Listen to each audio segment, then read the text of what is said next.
Definición de antiderivada o integral indefinida. Llamamos a f mayúscula una antiderivada primitiva o integral indefinida de f minúscula en el intervalo y. Sí, y ahí está la condición más importante.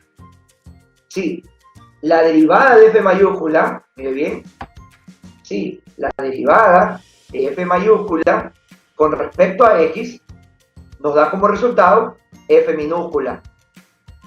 Es decir, como ven ahí, f', pero f mayúscula prima, como ven ahí. O sea, la derivada de f mayúscula nos da como resultado f minúscula. Ahí está. Entonces miren, hasta el momento, chicos, miren la definición de la integral indefinida.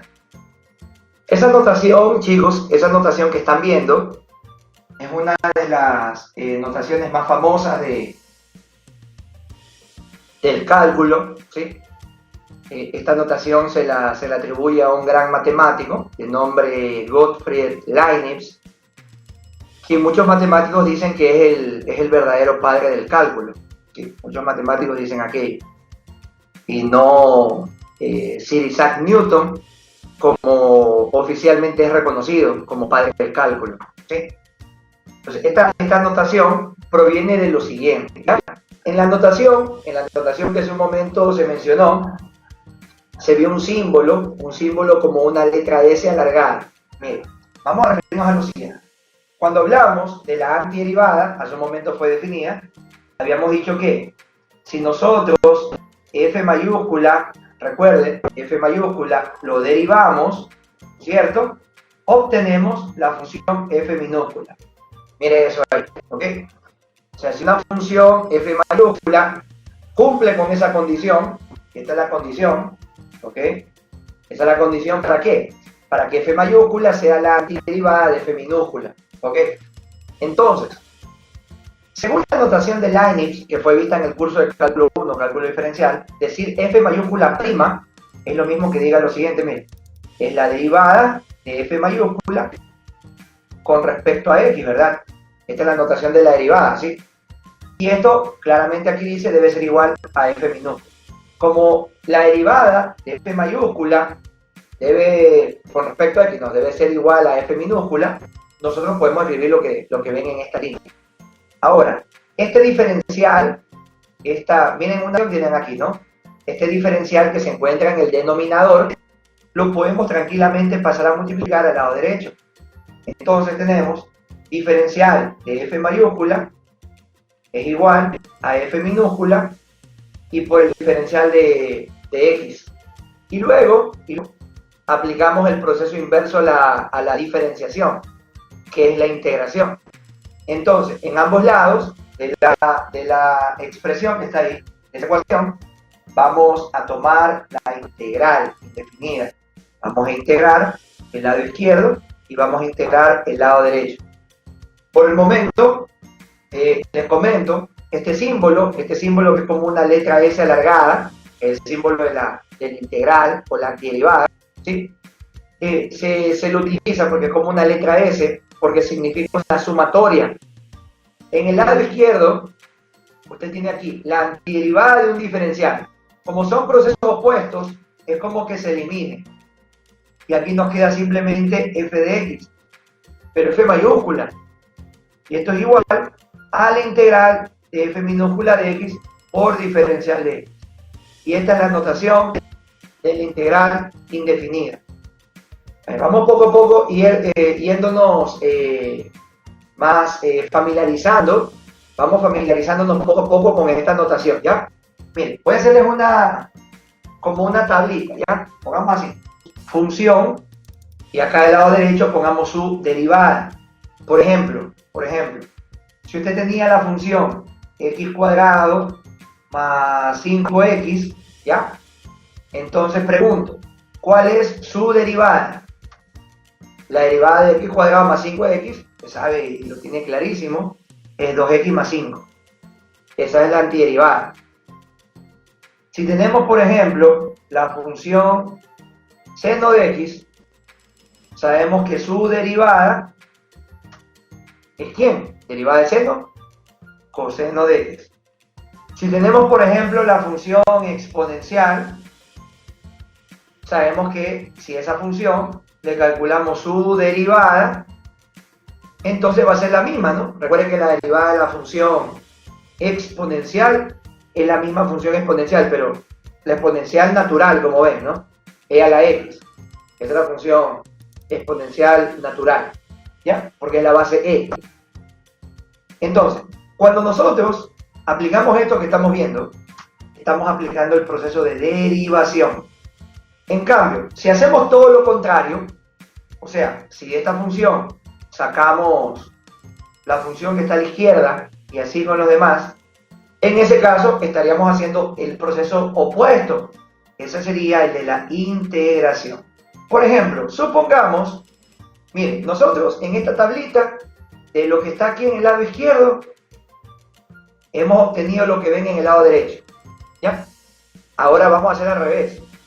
Supongamos que tenemos algo en el lado derecho y queremos sacar lo que está en el lado izquierdo. Por ejemplo, supongamos que tengo la función x al cubo más 4x. Pregunto, ¿cuál sería su antiderivada?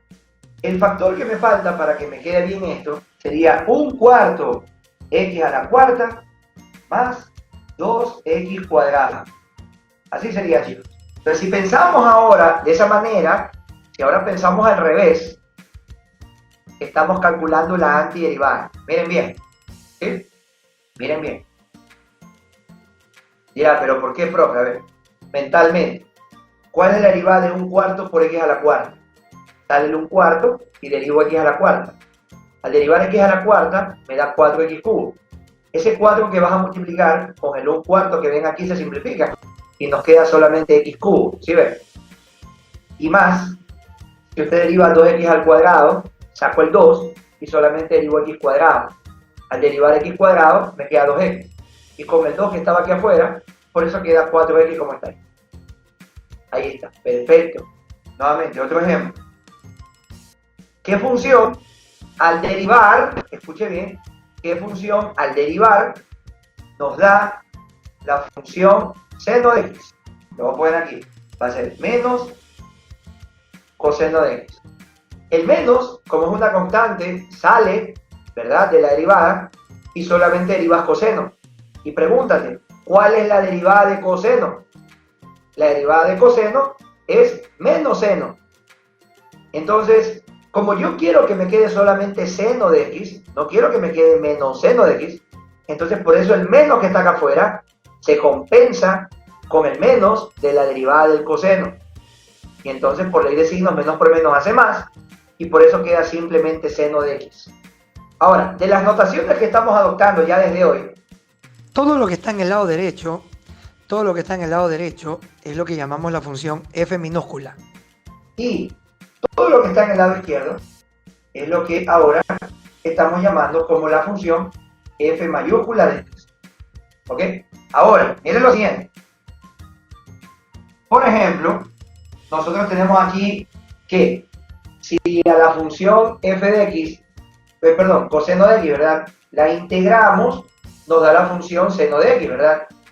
Entonces, ahí usamos la notación, esta notación que está aquí, esta notación de Leibniz, como le he indicado, y es que ahora podemos escribir así: la antiderivada, por ejemplo, de la función coseno de x por diferencial de x es igual a la función seno de x.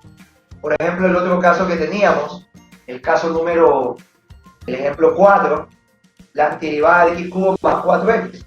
Entonces, la antiderivada de x cubo más 4x es ¿quién? Habíamos dicho que la antiderivada de esta función es la función 1/4 x a la cuarta más 2x cuadrado.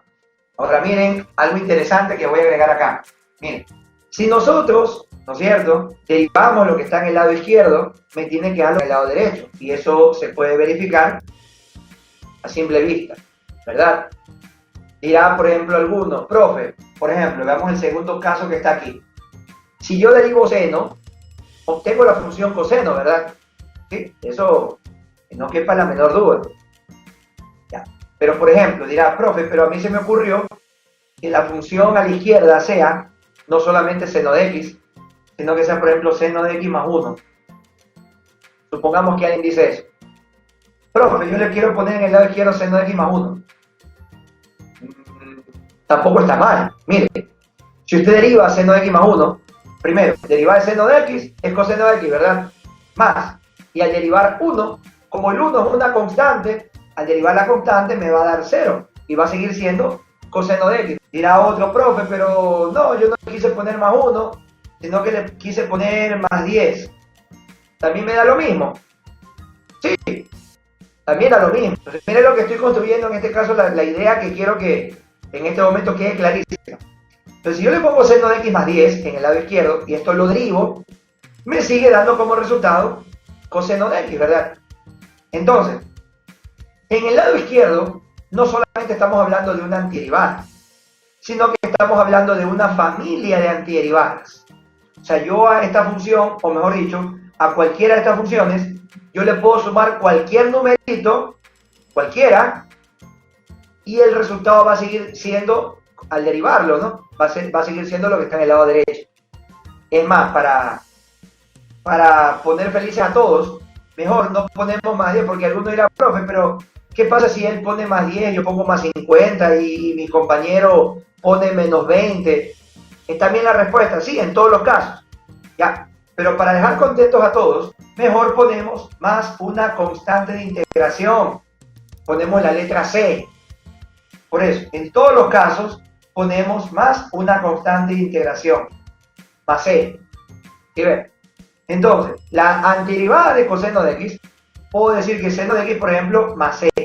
O la antiderivada de x cubo más 4x, ustedes me dijeron que era un cuarto de x a la cuarta, más 2x cuadrado, y más C. Repito, este valor C es el conocido como constante de integración. Y ahí viene la pregunta, y profe, ¿y cuánto vale esa constante de integración? Bueno, esa constante de integración puede tomar cualquier valor, cualquier número. Por esa razón se llama integral indefinida. ¿Por qué? Porque este valor de la constante de integración es un valor indefinido. Sabemos que es una constante, pero no sabemos exactamente qué valor puede tomar. No sé si me hago entender. Por esa razón es que se llama esto integral indefinida. ¿Ok? Entonces la notación, como ven, para referirnos a la antiderivada, ahí está.